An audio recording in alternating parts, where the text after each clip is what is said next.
Bismillahirrahmanirrahim. Assalamualaikum warahmatullahi wabarakatuh. Salam sejahtera semua. Di kesempatan kali ini kita akan membahas terkait pemutakhiran Dapodik tahun 2024 dalam rangka evaluasi Dakfisik bidang pendidikan 2023 dan perencanaan Dakfisik bidang pendidikan 2025. Nah, jadi apa saja yang perlu kita mutakhirkan ya terkait Dakfisik ini? Di sini dijelaskan yang pertama itu saja yang kita mutakhirkan yaitu data prasarana dan kondisi prasarana pendidikan. Nah, Bapak Ibu bisa masuk ke aplikasi Dapodiknya. Kemudian di bagian Sarfras, di bagian tanah dan bangunan. Nah, silakan diperbaharui data prasarananya dimulai dari tanah. Ya, Bapak Ibu silakan dicek ya berapa ya lebar ya panjangnya, lebarnya, kemudian luasnya berapa.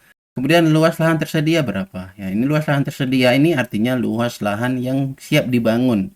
Ya, artinya bisa kita bangun sebuah bangunan di lahan tersebut. Misalkan 100 meter persegi misalkan. Nah, di lembaga kami itu sudah tidak ada ya luas lahannya itu nol karena luas lahan tersedia 300 ini sudah terpakai semua. Jadi kita buat nol seperti itu.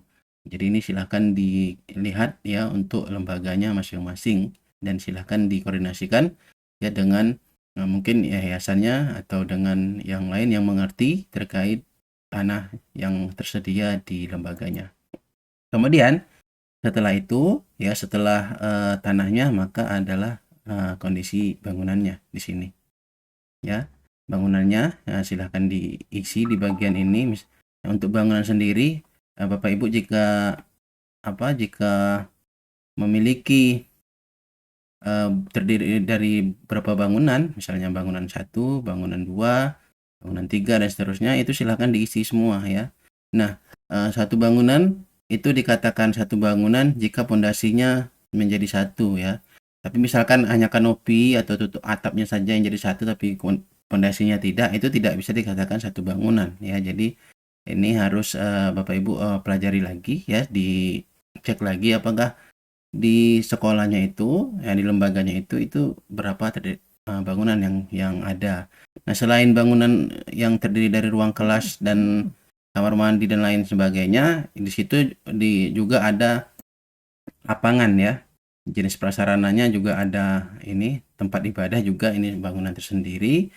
Kemudian lapangan, parkir, rumah dinas guru, rumah dinas kepala sekolah, rumah penjaga sekolah, taman ya, tempat bermain, juga tempat bermain ini bangunan tersendiri, kemudian unit produksi. Nah, silakan itu diperbarui sesuai lembaganya masing-masing. Jika ada silakan ditambahkan tadi seperti ini, kemudian isikan jenis prasarananya apa, misalkan ada lapangannya misalkan, nah kemudian namanya apa, silakan misalkan uh, lapangan TK Nandi misalkan. Kemudian panjangnya berapa, lebarnya berapa diisikan, kemudian luas tapak bangunannya itu berapa ya, panjang kali lebar diisikan di sini. Kepemilikannya silakan diisi. Nilai perolehan aset. Nah, nilai perolehan aset ini itu sesuai dengan NJOP ya, nilai objek pajak. Jadi silakan dikoordinasikan saja dengan yang memiliki bangunan berapa nilai perolehan asetnya. Nah, jika tidak ada ya mungkin atau jika tidak tahu mungkin dibuat nol saja terlebih dahulu. Kemudian jumlah lantai jika bangunan terdiri dari 2 lantai silakan diisi sini lantainya berapa. Tapi kalau ini lapangan ya tetap 1 saja. Tahun dibangun berapa ya, tahun dibangunnya kapan, keterangan bangunannya, kemudian tanggal SK pemakainya. SK pemakai maksudnya ya mungkin setelah dijadikan kemudian ada SK-nya berapa ya, misalkan tahun hari ini. Kemudian langsung simpan seperti itu ya untuk menambah bangunannya. Nah, kemudian setelah selain itu ya, jika seandainya bangunan tersebut dari hasil blok grant ya, misalkan Bapak Ibu misalkan ini bangunan satu ini dari hasil blok grant, klik di sini nanti di bagian klik dulu bangunannya, kemudian klik dihasilkan dari blok grant di sini. Nah, kemudian tambahkan ya blok grantnya apa, bantuan TK, bantuan BOP atau yang lain misalkan ada Dakfisik ya, atau mungkin tahun sebelumnya Dakfisik tahun sebelumnya itu diisikan di sini. Tapi sebelum Bapak Ibu bisa menambahkan blogernya di sini, Bapak Ibu harus masuk ke sekolah terlebih dahulu.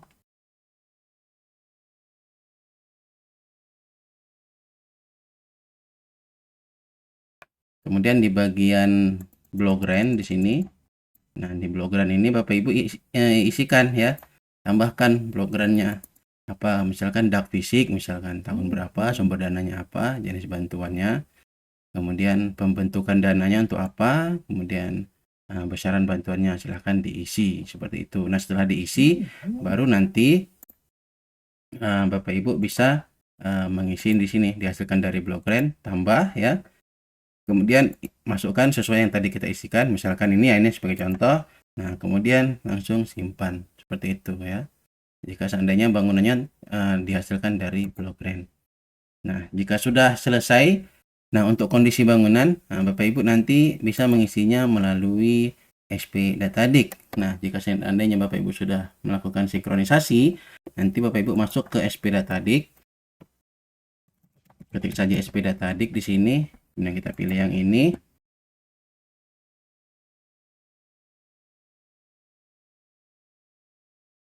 Kemudian kita login menggunakan SSO. Masukkan akun Davodiknya. Kemudian masuk.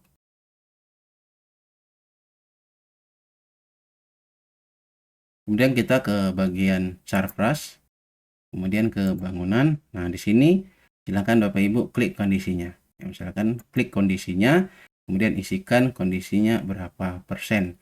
Nah, untuk persentase kondisi bangunan ini nanti mengacu ke form yang Bapak Ibu isi yang sesuai dengan format yang dikeluarkan oleh Kementerian PUPR. Nanti kita bahas ya untuk formnya. Dan jika sudah diisi form tersebut akan diketahui kondisi bangunannya berapa. Nah, itulah dasar kita mengisi di sini. Oke, ini kita close dulu.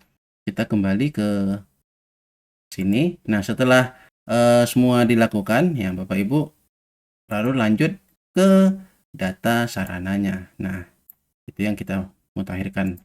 Jika data prasarana dan kondisi prasarana sudah, maka lanjut ke data sarana pendidikan. Ini termasuk buku ya, kemudian TIK ya, dan juga APE dan lainnya.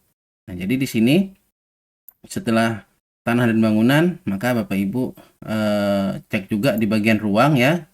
Nah, kita sebelum ke sarananya, kita ke ruang juga. Setelah bangunannya sudah kita isikan di sini, maka kita isikan juga ruangannya. Misalkan di bangunan satu itu ada di bangunan satu ada ruang teori kelas ya. Kemudian ada nanti ruang capsek itu di bangunan mana? Di bangunan 2 misalkan. Kemudian kamar mandinya di bangunan berapa? Nah, ini jika kamar mandinya ini nempel ya, satu pondasi dengan bangunannya ya. Kalau seandainya kamar mandinya terpisah, maka dia bangunan tersendiri. Jadi Bapak Ibu silahkan ditambahkan lagi bangunannya. Kemudian khusus untuk kamar mandi masukkan di bangunan tersebut. Kemudian untuk kamar mandi sendiri itu bisa juga terdiri dari sub ruang bilik misalkan ya. Ini saya ilustrasikan saja. Ya, saya buat ilustrasi saja seperti ini. Nah, misalkan ini adalah kamar mandi ya. Ini maaf ya. Agak ini kamar mandinya. Nah, kemudian dalam kamar mandi ini pintu. Dalam kamar mandi ini ada bilik-bilik ya. Misalkan di sini kita buat di sini ada bilik ya, ada 3 bilik. Nah, setelah dia masuk kamar mandi ini, dalam kamar mandi ini ada 3 bilik seperti ini. Nah, ini juga kita isikan ya. Kita isikan di sini 3 bilik ini. Cara mengisinya ya. Misalkan ini kamar mandi siswa yang ini. Nah, di sini ada biliknya, maka klik kamar mandinya, kemudian klik sub ruangnya. Nah, kemudian kita klik tambah. Nah, masukkan, isikan ya. Ini bilik siswa laki-laki sesuai dengan kamar mandinya tadi. Kode ruangnya misalkan BS01, nama ruangnya bilik kamar mandi. Ini terserah ya untuk nama, penamaan itu sesuai dengan keinginan masing-masing. Kemudian panjangnya berapa, lebarnya berapa, kemudian luasnya ya, panjang kali lebar. Kemudian kapasitas jika tidak tahu nolkan saja, kemudian klik simpan seperti itu, seperti ini. Nah, misalkan nanti dia akan masuk ya, akan ada biliknya seperti ini ya. Nah, jika seandainya ingin menghapus, tinggal hapus saja seperti ini.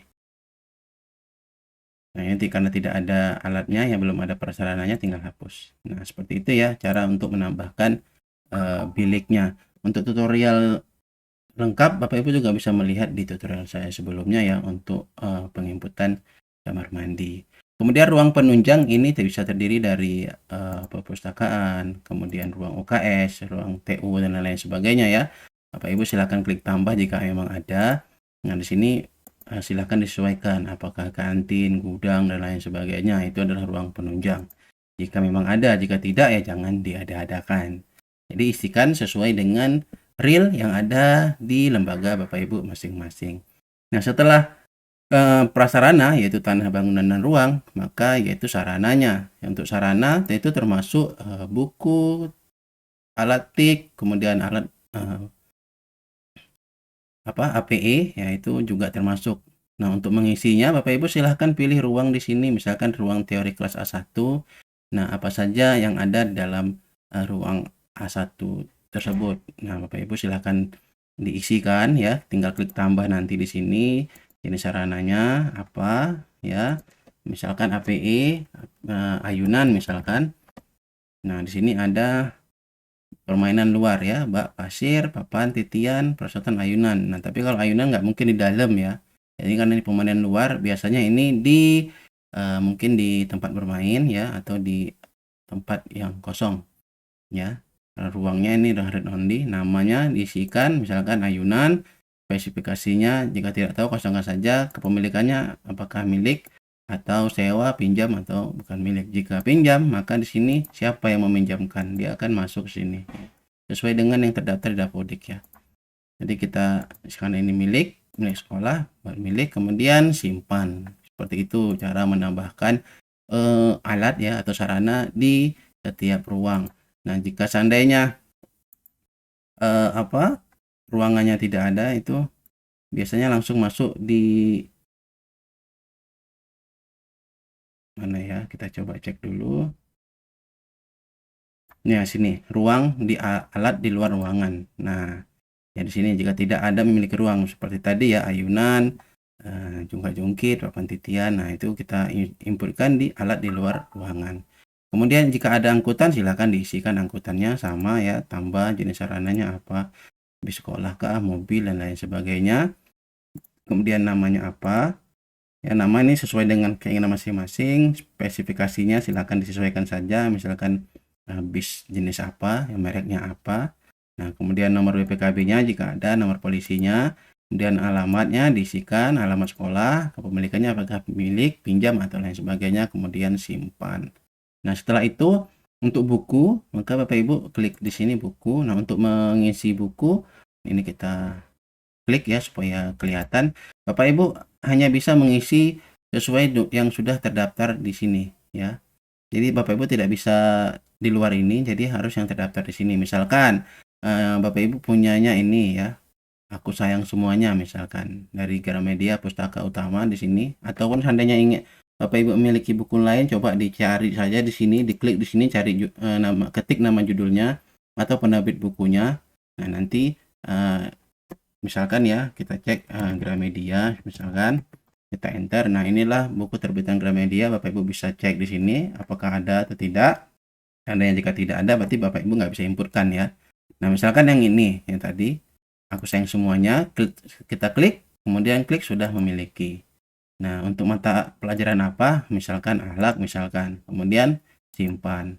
Nah, dia akan tersimpan. Kemudian berapa jumlah bukunya? Misalkan 20, misalkan. Ya, jumlahnya, statusnya layak atau tidak layak. Kalau layak buat layak, kalau jika tidak layak buat tidak layak. Nah, tapi di sini kita buat layak, kemudian simpan dan tutup. Nah, nanti hasilnya akan seperti ini. Ini ya, ini barusan kita input. Nah, seandainya jika salah ya, salah, kita klik di sini, kemudian klik hapus pembukuan untuk menghapus. Nah, di sini kita klik hapus buku. Ini misalkan kita buat koreksi data, tanggal hapusnya kita boleh buat tanggal hari ini, kemudian klik simpan. Nah, seperti itu ya jika seandainya datanya salah. Itu untuk pemutakhiran kondisi sarfrasnya. Nah, kemudian kita lanjut. Dinas Pendidikan sesuai dengan kewenangannya, ini tadi kesediaan lahan sudah kita bahas ya. Dinas Pendidikan sesuai dengan kewenangannya melakukan pembinaan, pemantauan dan verifikasi data satuan pendidikan sesuai dengan kondisi real termasuk data ketersediaan dan kondisi sarana dan prasarana. Buku panduan pemutahiran dapodik dapat diunduh di sini, tapi jika kita klik ini linknya bermasalah. Jadi Bapak Ibu silakan nanti klik di link yang sudah saya sediakan. Saya sudah download sebelumnya ya. Nanti untuk buku panduannya ada seperti ini, panduan mengisi data sarana. Nah, yang ini Bapak Ibu bisa baca-baca ya, sesuai dengan yang saya jelaskan tadi. Ini terkait kamar mandi ya. Kamar mandi dengan bilik bagaimana, kamar mandi tanpa bilik bagaimana. Nah, di sini juga ada cara form penilaian tingkat kerusakannya seperti ini, juga ada di panduan. Oke, kita kembali. Nah, setelah dilakukan pemutakhiran, maka untuk penilaian kerusakan bangunan, Bapak Ibu bisa berkoordinasi ya dengan Dinas Pendidikan ya, dan Dinas Pendidikan dapat bekerjasama dengan dinas yang menangani keciptakaryaan dengan menggunakan instrumen penilaian sesuai format yang ditetapkan oleh Kementerian PUPR yang dapat diunduh pada laman ini. Ini juga sama, bermasalah lamannya, tapi Bapak Ibu nanti bisa download juga di link yang sudah saya sediakan. Saya sudah download ya. Untuk formnya seperti ini, ada yang 1 lantai, 2 lantai, 3 lantai atau lebih. Nah, nanti Bapak Ibu untuk cara pengisiannya gampang ya, Bapak Ibu buka di sini. Nah, kemudian ini untuk pengisiannya ini harus bekerja sama ya dengan dinas atau mungkin dengan orang yang lebih ahli ya di dalam konstruksi bangunan ya. Jadi kita tidak asalan mengisi kerusakannya ya. Di sini nanti masukkan nama sekolahnya, NPSN-nya, nama bangunannya apa ya, misalkan bangunan apa yang mau diisi. Kalau kalau kita kembali ke dapodik di saya di bangunan ini ada misalkan bangunan 1. Nah, di sini buat namanya bangunan 1. Kemudian alamatnya, alamat sekolahnya, kabupaten, provinsi diisi, koordinat. Nah, silakan diisi jika ada, jika tahu ya, lihat saja nanti di Google Map titik koordinatnya. Kemudian luas bangunannya berapa. Nah, jumlah lantai 1 karena ini adalah POM yang untuk lantai jumlah lantai 1 lantai, maka jumlah lantainya 1. Kalau untuk yang 2 lantai atau 3 lantai silakan nanti dipilih yang ini ya. Nanti saya sediakan linknya di kolom komentar. Nah, kemudian untuk cara pengisiannya di sini ini sebagai contoh saja ya, dan tapi Bapak Ibu tetap mengacu dengan yang lebih paham ya terkait kondisi bidang konstruksi bangunan, juga mungkin bekerja sama dengan Dinas Pendidikan. Nah, ini sebagai contoh misalkan di bagian pondasinya ini seluruh komponennya ada 10. Nah, kemudian pengamatan visualnya ya itu kira-kira berapa ya kerusakannya. Misalkan ada 8 kolom yang rusak. Nilai ini tidak cocok. Coba lagi.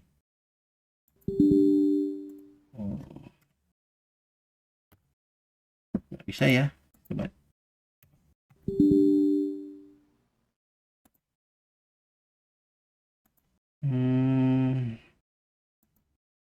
Oh, sorry.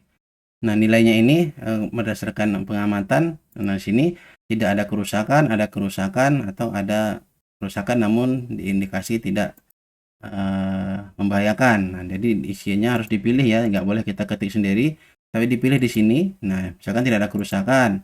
Nah, kemudian setelah di bagian tidak ada kerusakan ini diamati, ini juga diamati misalkan ada kerusakan. Nah, kemudian atapnya misalkan tidak ada kerusakan. Ini sebagai contoh saja ya. Nah, kemudian setelah itu dihitung-hitung ya volume kerusakan komponen berdasarkan klasifikasi kerusakannya. Di sini ada tidak rusak, ini di bagian 1, sangat rusak, ringan, sedang, berat, sangat berat, komponen tidak sesuai, tidak ada misalkan. Nah, misalkan ini kan tidak ada kerusakan, maka kita isi di sini ya. Tidak ada kerusakan, sesuai jumlah komponennya 10, maka 10 tidak ada kerusakan di sini. Ini kita isi. Tapi jika seandainya di sini kita isi ada kerusakan yang diindikasikan membahayakan, misalkan yang tidak ada rusak 5, tapi yang sedang ada 2, kemudian yang berat ada 3. Nah, maka nanti di sini di bagian ini otomatis terisi nih. Nah, kerusakannya ada 31%, nah tingkat kerusakannya 3%, seperti itu. Nah, kemudian di bagian ini ada kerusakan yang dikasihkan membahayakan. Nah, misalkan tadi baloknya ya ada 4 unit, misalkan yang tidak rusak 2, yang ringan ya, yang ringan 1, yang berat 1 misalkan. Nah, maka nanti hasilnya seperti ini ya. Presentasinya langsung terisi otomatis. Kemudian ini atap tidak ada kerusakan, maka sini kita isi 100%. Tapi jika ada kerusakan, misalkan ada kerusakan seperti ini, atapnya mungkin kita isi 90%, kemudian ringan 10% misalkan. Nah, ini sebagai contoh saja, tapi kita ngisinya ini sesuai dengan yang diberikan ya, yang diisikan oleh ahlinya ya, oleh ahlinya. Kita nggak bisa ngarang-ngarang sendiri ya. Saya juga tidak paham. Jadi harus berkoordinasi dengan yang ahlinya. Nah, nanti setelah ini diisi semua, nanti kesimpulan akhirnya ya di bagian akhir ini. Nah, di sini ternyata rusak berat.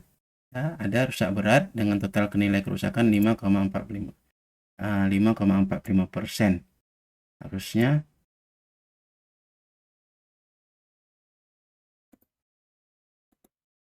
Harusnya ini berubah ya. Karena kalau di atas berat itu di atas 45% harusnya. Ini 5,45%. 3 tambah 2, 5. Kenapa berat ya? Rusak berat. Nah, intinya seperti itu ya caranya ya. Ini mungkin ada kesalahan. 31 tambah 26, 57, 61% ya, 61% total kerusakannya. Tapi di sini tingkat kerusakannya 5,45, harusnya rusak ringan ya, sedang.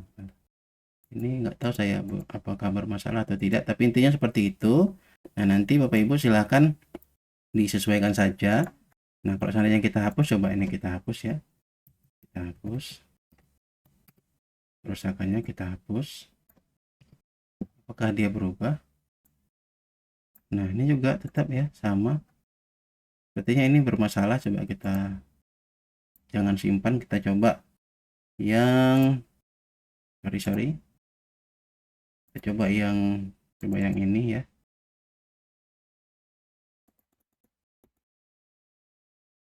Nah, kita coba yang ini. Ini kan tidak ada kerusakan ya, yang lantai 2. Tapi kalau kita seandainya lantainya 1, ini bisa kita ganti jadi 1 lantai.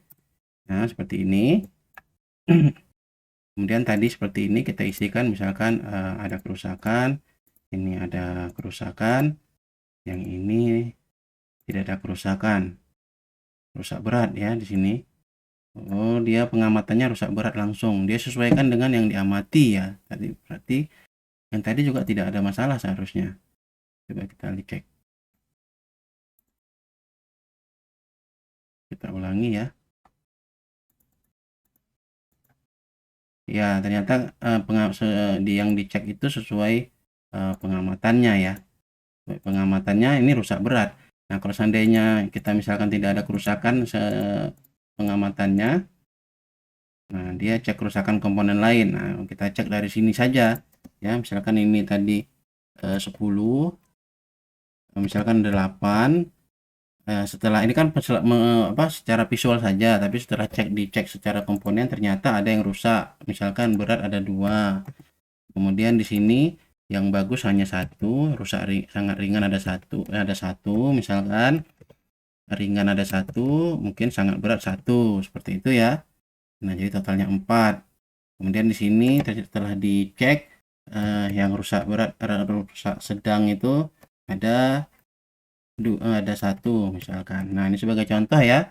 Nah, nanti karena di sini kan cek rusak komponen lainnya tidak ada. Nah, di sini rusaknya sangat ringan, 6,90% sesuai ini ya. 6,90% sesuai ini rusaknya ringan.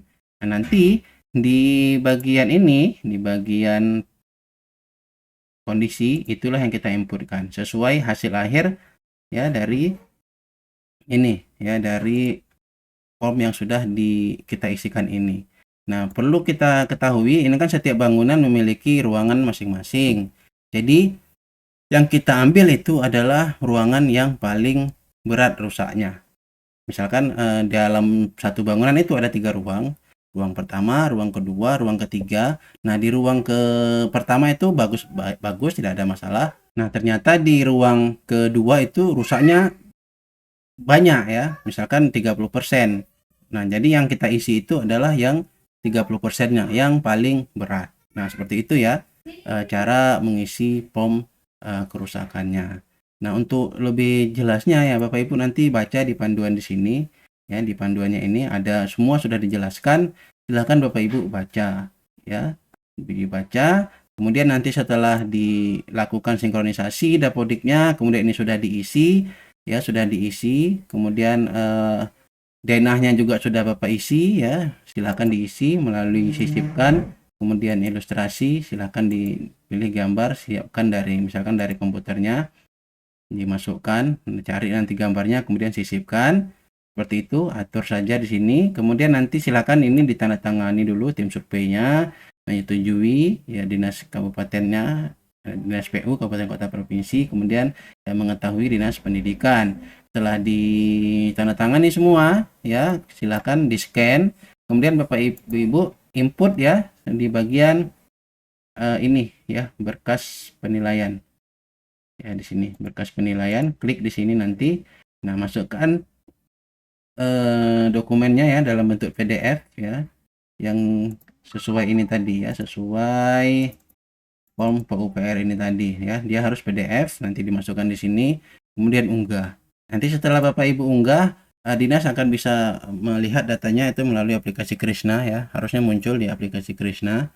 Nanti mereka yang akan memvalidasi seperti itu. Jadi setelah unggah silakan Bapak Ibu berkoordinasi dengan dinasnya masing-masing ya, untuk mengecek apakah berkas yang diunggah itu sudah terbaca.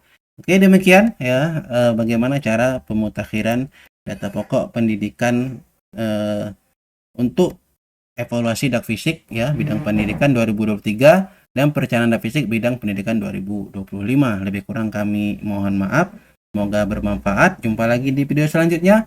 Wassalamualaikum warahmatullahi wabarakatuh.